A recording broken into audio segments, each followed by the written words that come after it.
Magandang araw po sa lahat. Balik na naman po tayo sa another vlog review ng bagong release ng Bajaj India 3 weeks ago o mag 1 month na yata siguro yon. Hindi lang natin nagawa ng reaction video, no? Reaction video natin to parang review na rin. So sana mag-enjoy kayo. Itatakil natin lahat isa-isa yung mga specs nya tsaka yung mga features nya, no? So stay tuned lang kayo. Yun guys, itatakil natin ngayon yung bagong release ng Bajaj sa NS400, no? Ayan, makikita niyo sa video, nag-exhibition yung mga riders nila during launch ng NS400 3 weeks ago. So yan, may mga iba't ibang kulay yan, no? Meron silang black, red, at saka white, silver yata itong isa. Ayun, abangan nyo yan, no? Yan is marami siyang loaded ng pictures yan, no? Yan, yung ano nito, yung pictures nito ay wala sa ibang Bajaj na motorcycle, no? Ito lang yung nilagay nila dito, bagong release, fresh na fresh galing sa Bajaj. Yung engine nito guys is same ng Dominar 400, no? Wala silang pinagkaiba. Bali yung pinagkaiba lang yung body frame chassis niya, no? Kumbaga yung frame ng NS200 nilagyan nila ng makinang malaki ng Dominar 400, no? So wala naman silang pinagkaiba sa makina, yung except lang sa mga may riding modes kasi itong bagong motor nila, no? So yun yung dapat nating abangan. Itong motor na to is napaka-aggressive po. Madami po silang nilagay dito. Tsaka napaka-purma, napaka-brusco po. Although parehas na frame ng NS200. Frame talaga to ng NS200. Yan, may iba-ibang kulay din sila po. May silver po. Tignan nyo na lang po dyan sa video. Tsaka yung engine specs nito is same pa rin naman ng Dominar 400. Naka 373cc, double overhead cam. Tapos naka triple spark, parehas ng NS400, ng NS200, parehas ng Dominar 400, no? So tapos naka inverted forks na rin, parehas nung updated na Dominar 400. Tsaka yung NS200 na rin na 2024 naka inverted forks na rin. Pinagkaiba lang nito is malaki to kasi 400cc. Tsaka ito yung motor na to is build po siya for racing po, no? Hindi po siya pang touring katulad ng Dominar 400. Tsaka medyo mas magaan po to kaysa sa Dominar 400 ng ilang kilograms, no? Hindi sila magkalayo, pero sa palagay ko mas mabilis sa acceleration to kasi magaan.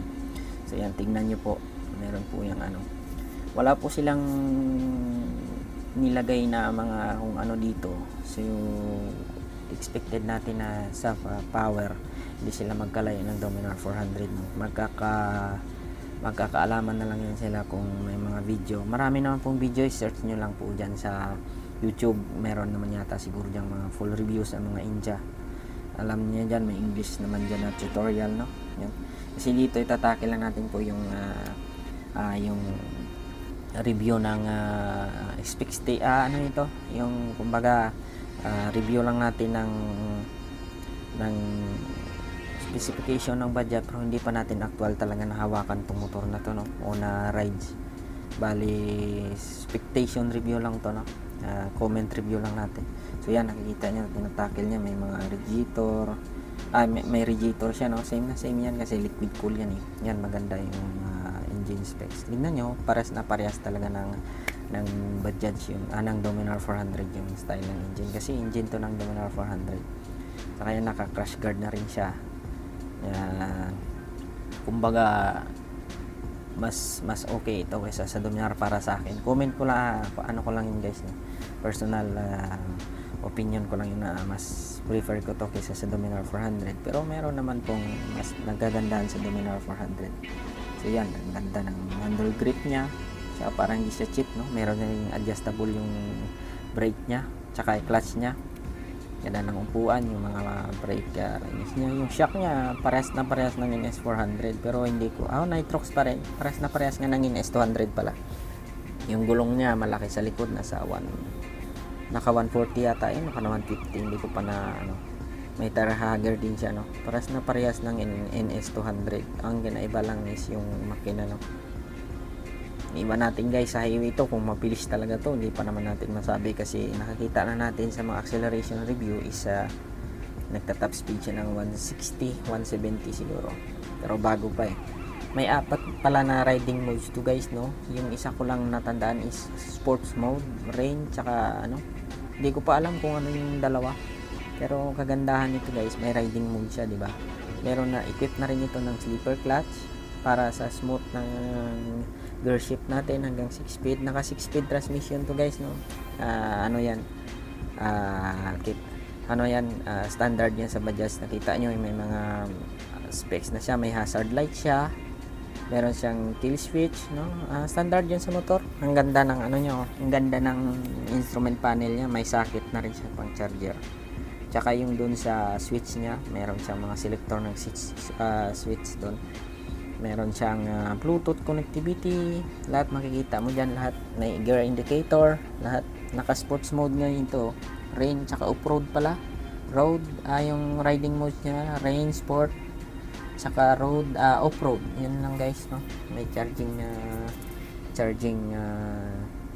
port na rin siya para sa long rides natin, no? Para hindi tayo malubat in case. Yan na rin yung mga nakahiwalay na rin yung signal light nyo, left and right. Yan yung mga sensors ng ABS, yung cooling system. Yan, may traction control na rin pala to guys. Yung signature ng Bajaj, yung umiilaw yung ano niya, yung kanyang umiilaw yung kanyang mga switches. Tsaka yun guys. Tsaka wala naman pong pinagkaiba sa specs nila, no? Para halos kaparehas lang din po talaga ng Dominar 400. Yung dyan lang po magkakatalo talaga sa speed tsaka acceleration. Sa palagay ko mas mabilis to kaysa sa Dominar 400. Kitang-kita naman. So yan yung signature ng Bajaj, yung ano, yung umiilaw yung mga switches, no? Yan ang nagaganda, no, sa Bajaj. So yun lang guys, sana na-enjoy nyo yung video, tsaka salamat.